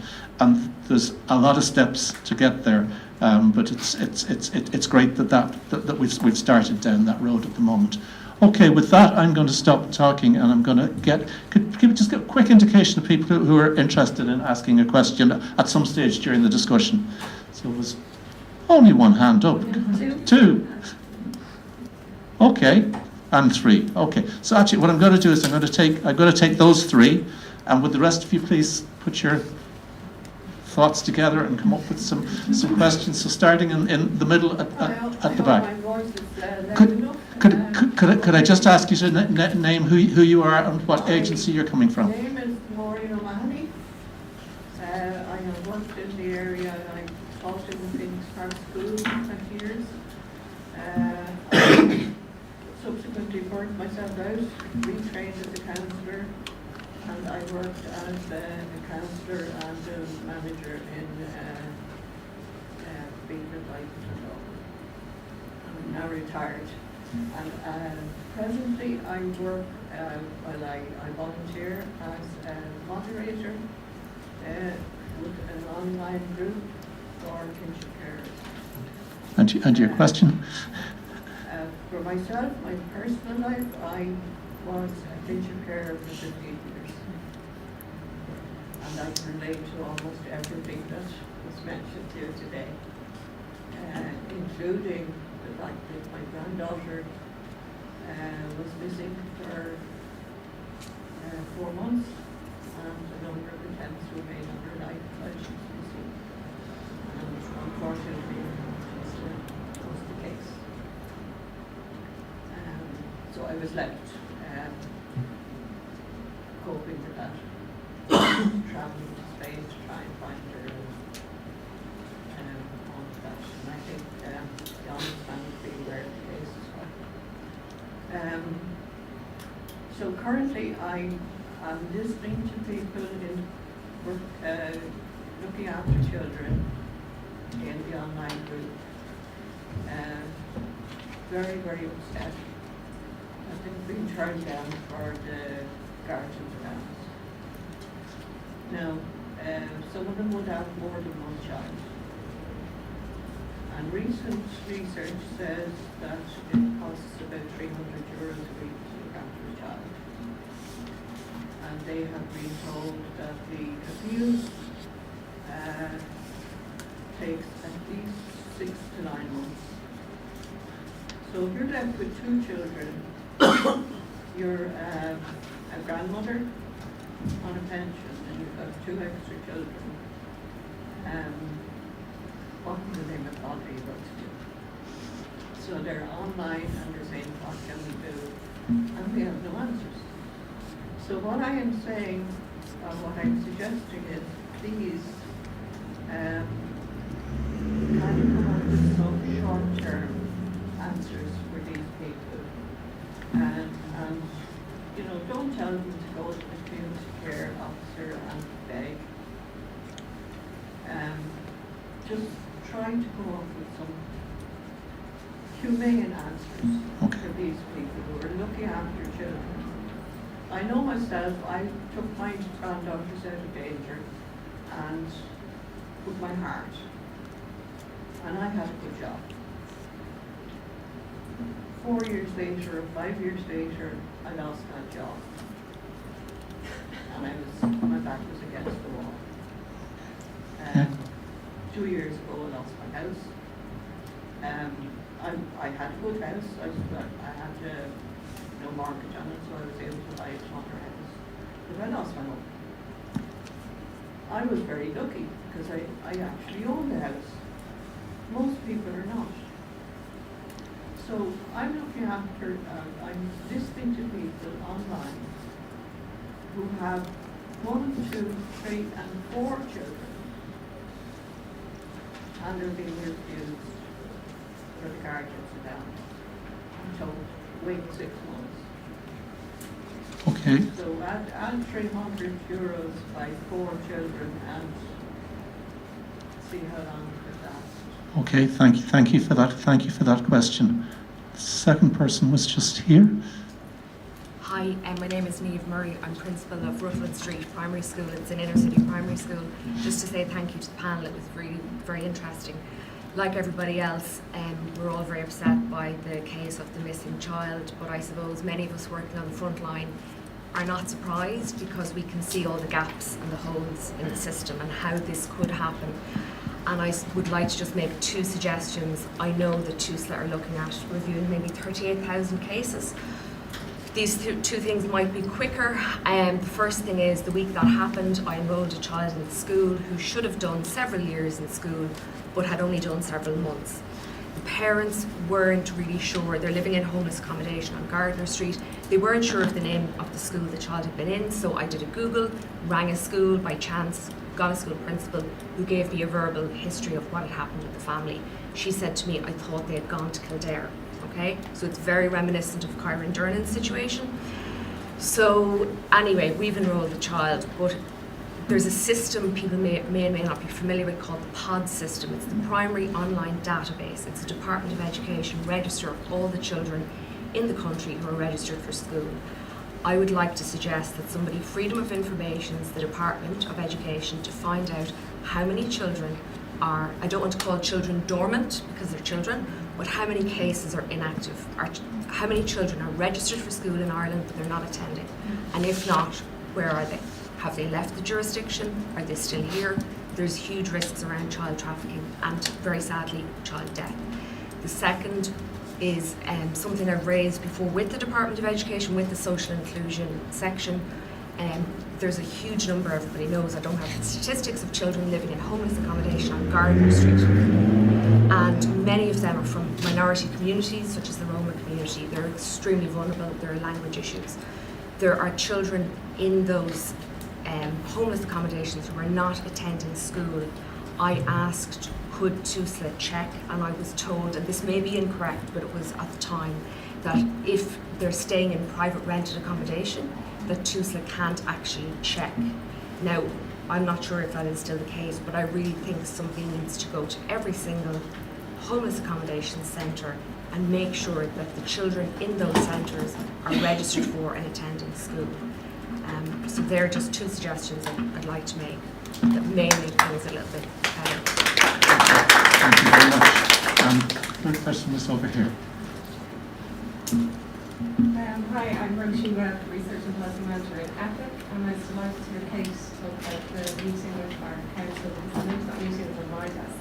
So that's why I just wanted to ask the panel about aftercare for children and young people in the context, I suppose, of the changing model within Tusla, Kate, and the one-word policy, how aftercare would fit into that in terms of investment, and also to Lara in terms of the revised defensive bill or the alternative care strategy. I suppose our young people are very emphasised that there hasn't been an increase in the aftercare allowance in line with the family care allowance, but also that the interagency focus on interagency cooperation would extend to children over 18. So just to check that. Thanks. Okay, so we've got kinship care, we've got being able to track children and make sure that that we know where they are, and we've got the whole area of aftercare. So I'm just going to invite each of the speakers to make any comments they want to make on each of those areas. I'm probably the least engaged in some of the, or at least aware of the practicalities of this. I love those two ideas, and again, that's the idea of finding people and figuring out where the gaps are. I think we need to have ideas like that. They're from the people who do it most regularly, so I think they're great ideas. I hope will be taken on board. As regards kinship care, again, for me, it's a no-brainer to be funding those family members who are willing to do it once it's a safe, secure place for the child to be. Interim measures, I'm not quite sure how that'll happen practically, but again, it's ensuring that what's the best interest of the child. The worst case that can happen is that, like, if we suggest and work on the very basis of trust, this parent is going to do a good job for this child, we're going to assess them while we're doing it. You're not guaranteed you're going to keep it, but in the assessment period, we'll give you something. Again, it starts the process running. So maybe there's something there. I'm not quite sure of the practicalities that others will know. As regards aftercare, again, we are way behind the European standards in doing aftercare. Our children, and there's not a single child in Ireland, the average age for leaving home now is 26. We've got to move forward with these children who are really, as we start off, bringing them in, being traumatized, and then expecting them to leave, walk out the door at the 18 and 20 and 10 minutes, we're putting them out into independencies. There's 24-year-olds who can't live independently, who've done university degrees. So we need to really invest in that. That's a huge element that we've left behind for a long, long time. And we've talked about it, we've suggested it, we've planned it, we've got assessment for aftercare, but we don't have funding for aftercare. So again, we really need to step up in that regard. Thanks. I might start with the aftercare one just to continue it. So I think just to give reassurance, there's nothing in Tusla changing. Like, aftercare stays a service for children over 18 and obviously transitioning from 16 to 18. So no change or reduction in budget or any of those things. I think, again, there has been, progress made in terms of the increase in the number of aftercare workers in the system, but I know certainly the challenges are in relation to primarily accommodation, access to ongoing therapeutic supports, and then obviously the policy around payment and extension of payment, particularly for people who struggle in education and training at a particular point in time. And I think when you do hear of and talk to those young people who you'd be very familiar with, who are kind of sleeping in homeless services, or who are saying they have €2 left and they don't have the mother to ring and ask for €20 or €10 or €50, it's quite heartbreaking. So certainly I think it's working with the likes of the Youth Council and EPIC. It's looking at all of those ways of how we can better support young people in aftercare, but I know Lara will talk about the policy perspective and the funding perspective. In terms of the suggestions around the school, I mean, certainly the pod system is something we will want access to. in terms of doing those reviews, and I know department colleagues are working with colleagues in the Department of Education on how we can establish that and how we can probably use that going forward. I think, okay, it's one thing for this once-off exercise, but it's how we get access to those systems. Certainly, I'd be horrified if someone says that we can't check on children who are in private rented accommodation, because there's no anything that says that. And in terms of the homeless children not attending school, it's just around, it's the legislative piece. I think that's the challenge in terms of Tusla being able to get involved without a referral of concern having been made. And I know that sounds ridiculous, but it's trying to work with, I think, the homeless shelters. It's trying to raise awareness. It's trying to be able to get our participation in family support workers out to those homeless shelters in that way. So it's seen as a supportive way of identifying the children, of touching them and connecting them in with resources. But I know it is something we're hearing from colleagues within the CRA who work with homeless children, or those that are in homeless hubs, just that difficulty maintaining a single stable school placement when they are being forced to move and change. So I think it's a real high risk area that I think we're mindful of, but I think it needs to go beyond that. And again, in terms of kinship care, we're certainly trying to support kinship carers. I know certainly around the country where there are families involved with Tusla from a child welfare perspective, there are very short-term payments that are being made to support where there's a breakdown in a family arrangement while that they are waiting to get a guardianship payment. But again, it's around having the authority to be able to do that is something we need from a policy perspective and from a funding perspective. Thanks, Kate. I'll start on the kinship care question. I suppose we are, as you know, developing the kinship care policy, and I suppose the intent is to look at it from a whole of government perspective, because obviously the guardianship payment is implemented, administered by the Department of Social Protection. But that is the type of thing we are looking at. Obviously, this is a very good arrangement for the children involved. So we're looking at how that can best be supported and how the kinship carers can be supported. So the timing issues around getting the guardianship payment would certainly be something that's being looked at in the round in terms of all the factors that affect the kinship carers and the children in their care. So that I suppose I'm not over the detail of how it works from, currently, but it is something that is being looked at, because we do have colleagues from across government working with us in the formulation of that policy. I think the problem is the rules around eligibility. And, if there was just one rule that the child needed full-time care by this person, that would solve that problem.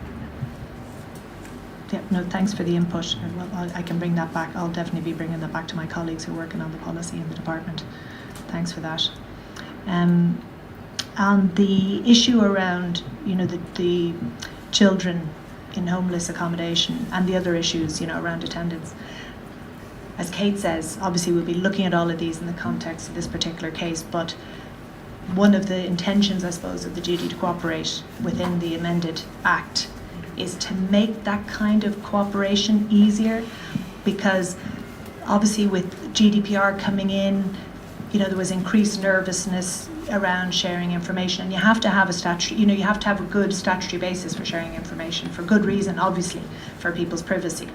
But, the duty to cooperate and the associated information sharing provisions with that should make that much easier going forward. And also the interagency committee gives us a forum to kind of work together to work on these problems and to look at what needs to be done across the system in terms of, I suppose, the wider systemic issues about how problems get picked up with in relation to children. So we should be able to move forward, somewhat on that, I think.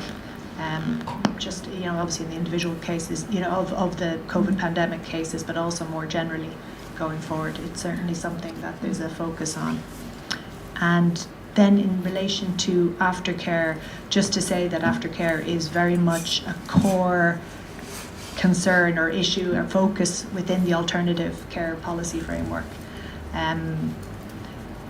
you know, and we are, and the Minister in particular actually is very conscious of that issue of children who are not in further education, and how they are minded, I suppose. But again, you know, the duty to cooperate in the interagency committee is part of, you know, an improved framework to maybe tackle these kinds of issues, because as Kate said, in terms of aftercare, housing is a huge issue with aftercare, you know, so we have to, you know, we have to look at tackling all aspects of the problem. We want to look at aftercare in a holistic way in terms of having all the different building blocks in place to support children coming out of care.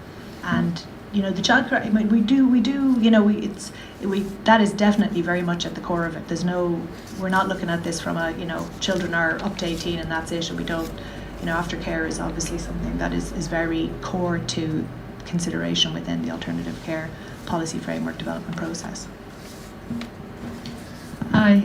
Well, firstly, it's great to hear Lara and Kate both talk about the commitment to addressing the issues that have been raised in the questions. And I suppose just to echo, you know, the point that you were talking about earlier, I didn't mention the budget. I was too caught up in the other things I wanted to say. But obviously, money does matter, as you were saying. So the commitment that you're evidencing today was going to have to be argued for then, in terms of the choices that are going to then be made when we hear about what's actually given funding in the budget. The one thing I just want to say as well, in terms of protecting children, or maybe having an eye on children who we may not have been recognised, nobody has had an eye on for a while. I suppose what we need to all be aware of, that whether we're statutory or community volunteer, or working in education, or working in health, or in the local sports club, whatever it is, that we all do have our own responsibility to pay attention if a child hasn't been around for a while. And I think it's important that this isn't, that we all have that collective sense of wanting to do something, so it doesn't all rest on state agencies who, as we know, are inundated with a range of demands. So I always think that the best way to keep children safe is when we do all we can ourselves, in the context of some niggling doubt that might be there in our busy day about something that, you know, that we haven't seen. And the other thing I think we should recognise as well, I mean, a lot of the time when things are discussed about in the media, there's always a talk about what the state can do better or differently. But the other thing to recognise is the state does fund a lot of organisations to deliver services on their behalf, and sometimes the state doesn't need to be overly involved. That can actually be done without the state having to give attention to it. So I think that's important that we recognise that too. And some families may want that. They may not want a state agency. They may want just to have services provided in the school context, or provided by community and voluntary organisation in their community. And that might keep children safe enough, and also absolutely address their welfare needs.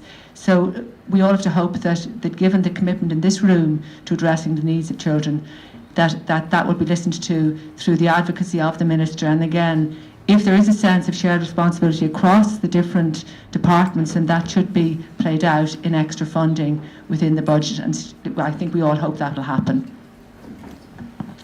Great job. I mean, I think the three questions all really touch on interagency, and also increased expansion and increased flexibility within the services. I'm conscious that Children's Rights Alliance is asking for an additional 200 million for Tusla in this budget, and I mean, part of that is to protect existing lines of funding that don't get crept away when a more pressing demand comes in. So, and I think I'll talk about that in a second. So, in terms of informal kinship care, I mean, that is essentially family support. That's early intervention, prevention. That's keeping children out of the formal care system. So, absolutely, it's the right help at the right time. And I mean, we can certainly come back informally more into the comments that you were making.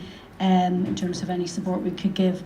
In terms of the question about tracking and children in the family hubs, it was actually on my list of things I wanted to mention, is that we know quite a lot about children in care. There's less than 6,000 children in care, but we really don't know much about the everyday life experience of children growing up in family hubs, so emergency homeless accommodation, the children growing up in the IPAS centres, so the direct provision centres, both the kind of formal ones and the other sector ones, and also about children growing up in the domestic violence refuges. And there is a very significant number of children for whom that is not just a temporary couple of weeks that they're living in that type of emergency accommodation, but that is their home for years. And I think that is, I mean, we know from our members and the Children's Rights Alliance members that there is real concern about child well-being of children growing up in those settings.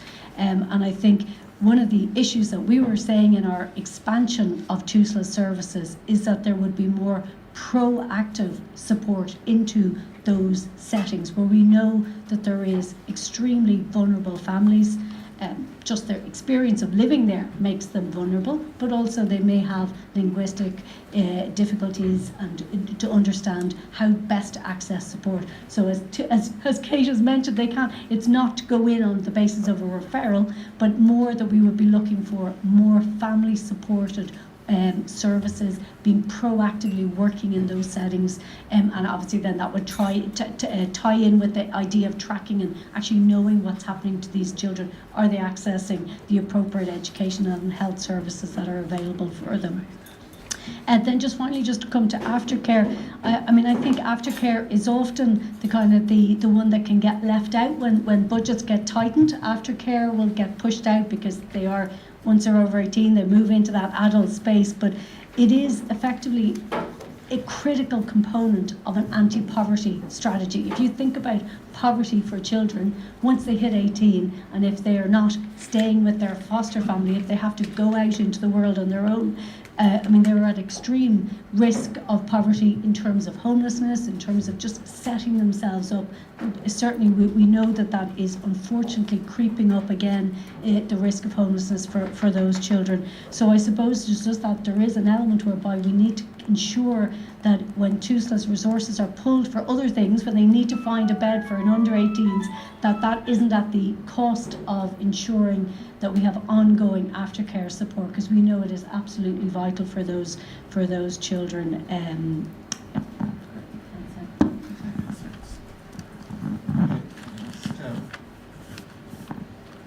If there are others interested in asking questions, otherwise I'm going to abuse my position and ask a couple of questions. Just in terms of aftercare, I think one important thing to think about is aftercare is prevention and early intervention. Just conscious of a service that Bernardo's running at the moment for parents of children in care. You've had a presentation on it, Kate, where a very high number of those parents had care experiences. So if we don't actually intervene properly with children coming out of the care system, there's another cycle going around. In terms of Tusla's, two questions for you, Kate. One, just in terms of Tusla's difficulty in recruiting foster parents, is one answer not kinship carers? Why should, if we think placing children within their extended family is the best option, where that's a safe option, why don't we place kinship carers on the same footing as foster carers?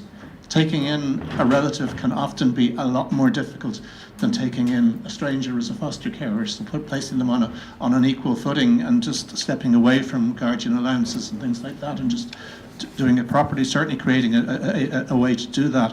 And I suppose the other question I'm going to ask you, if you got 200 million in the budget, how would you use it?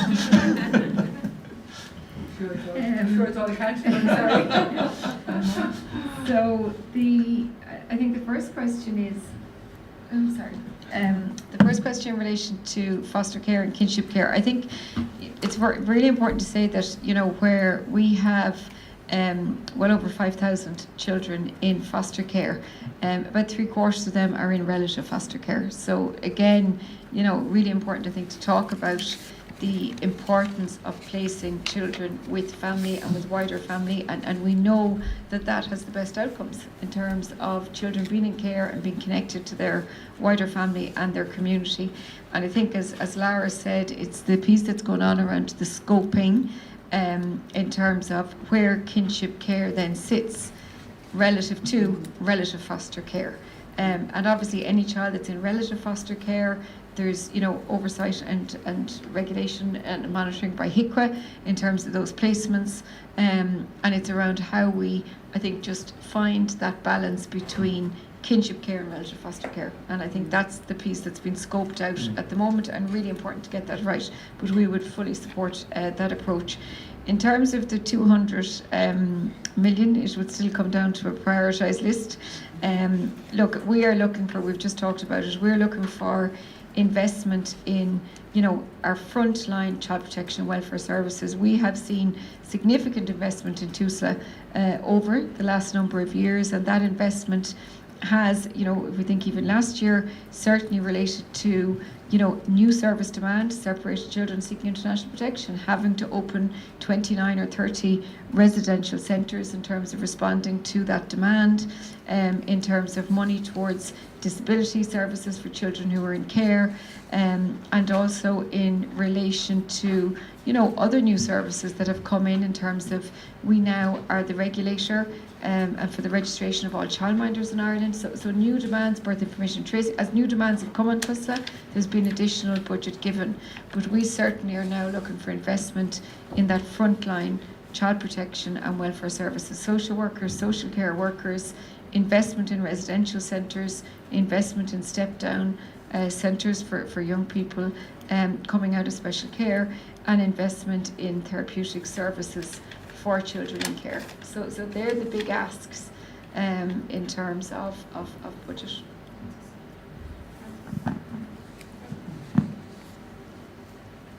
Steph. Sorry, I just have a question. Stephanie White from Bernardo's. I suppose just one thing I would like to encourage is that when we're looking at resources as part of the child protection and welfare system, that we take a whole system approach. I don't think anyone who provides services, we're deeply aware of the challenges that Tusla face. Our staff on the ground see the challenges of social work teams working at less than full capacity, waiting lists, your referrals, certainly we see that every day.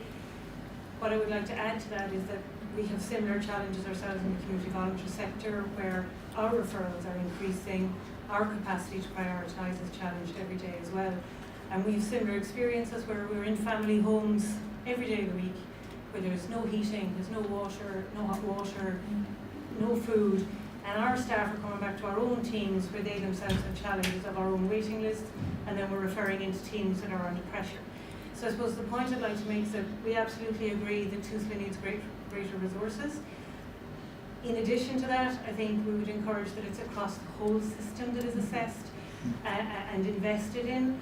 And while we say there's obviously challenges at the acute end in terms of special care and secure care, there's also challenges in responding to child protection concerns, but there's also significant challenges in early intervention and in community-based family support, where things like lack of attendance get picked up very regularly, where we have the eyes and ears on the ground, and our staff are questioning where is that child. So I suppose I would like to see that, you know, an overemphasis in one part of the system risks slowing down and causing problems for the interconnectedness right across the way across the system. So when we are looking for increased investment in Tusla, I'd like to think that that extends to increased investment in the system as a whole across, for the entire journey that a child has, when we see problems start to emerge, through to when we're trying to address them, and then when we're unable to address them, we're looking at the alternative or acute care. I think certainly from a Tusla perspective, we recognise that some of the best work provided to children and families is done through the community and voluntary services that we fund. And when we talk about wanting a 200 million investment in Tusla for frontline services, it's not that they will necessarily be delivered by Tusla. What we have put a huge emphasis on, again, as part of our reform programme, is looking at a resource allocation model. And for the very first time at the end of this year, we've looked at each of our 30 networks. We've been able to look at the demand within that network for family support, early intervention, child protection services. So that looks at, you know, the child population, the deprivation index, the referrals into Tusla, the referrals into community and voluntary services. It looks then within that the resources that are in each of those networks. That's not just a Tusla resource, but it's the community and voluntary services that we fund. So for the very first time, we're now able to look across our 30 networks. We're going to be able to look at the demand relative in each of those networks. We're going to be able to look at the supply within each of those networks, and already where we can see our gaps relative to each other. And so what we're looking to try and do now is to use that model, that for any investment that we get, that model is used to demonstrate where the investment is most needed, and within that network, what is the best provider to be able to meet the need within that network. And that may be Tusla, that may be Bernardo's, that may be another community and voluntary service. So I think it's the first time there has ever been a public sector resource allocation model developed that looks at that relative adequacy vis-a-vis. And so for the first time we have very good data to be able to inform our decision making. And even when we look this time around with the allocation of the new 5 family resource centres across the country, it was the first time we were ever able to use the data to inform the decision making. That's not to say that there wasn't need across 20 different areas for a family resource centre, but I think for the first time ever the data was very robust and helped make decision making relative to the demand and what's already in a particular area. And I know certainly that's the way we want to move forward, that when new resources come in, they're invested in the right place and through the right service. Okay, we have one more indicating. Any last takers as we go through there, or just Niamh, you wanted to come back in? Yeah, just the Ombudsman referenced the NEIC, the North East Inner City Multidisciplinary Project, which I'm part of, and it has been a massive success where you have a psychologist, speech therapist and occupational therapist linked to the school. It's the first time the HSE and the Department of Education work together, but from experience the gap is social work, and it's just a question to food for thought. You know, would there be a possibility that social workers could be part of that team into the future? And it may actually help the issue about social work burnout. They're linked to a school, they're doing positive work, they're in the community, they're embedded. It's just a thought, but that is, we can see that gap, that it needs more, that project. I can start off. 25 years ago, set up the first therapy service in a school in Moyross in Limerick, because recognising the value of being in the school, meeting the parents in a different context, you know, and using the total resource of a community service. So I am fully bought into the idea that in education, school, like children spend 90% of their time in school, and where we can deliver those services. But it does come down to capacity, and we talk about, you know, from a supply perspective, we recognise that today there's about 220 social workers qualify in Ireland every year, and we recognise that if we look across probation, health, Tusla, you know, all of the other public services, there's a need for about 1,000 social workers to qualify in Ireland. And you know, Lara did kind of reference, we've taken a very innovative approach to that, in that we set up the first apprenticeship scheme last year. There was 35, and we got the funding off the department for 35 places. We've got the funding off the department for 75 places this year. We will have the capacity within Tusla to take 100 the following year if we get the funding for it. And they are employed, you know, with the agency. They're often people with experience, life experience in other sectors. But it is going to be 3 years. I think that's been really honest, before we feel the impact of that additional resource. And that's where we're going to be able to do more proactive work, because right now we are using the social workers we have for that kind of highest risk statutory work, and we don't even have enough to do that to the level that we would want. And HICWA were recently in 10 of our services, and they talked about just not enough boots on the ground. That yet we're responding to the highest need, we're responding to the most urgent cases, but where there's more medium or low priority need, we don't have the total resource available to do that in the context of the demands. But it's maybe looking at other professionals from Tusla that can connect into the system, and I think that's what we're trying to look at in terms of going forward with how we use resources. It mightn't need to be a social worker, but somebody connected to social work.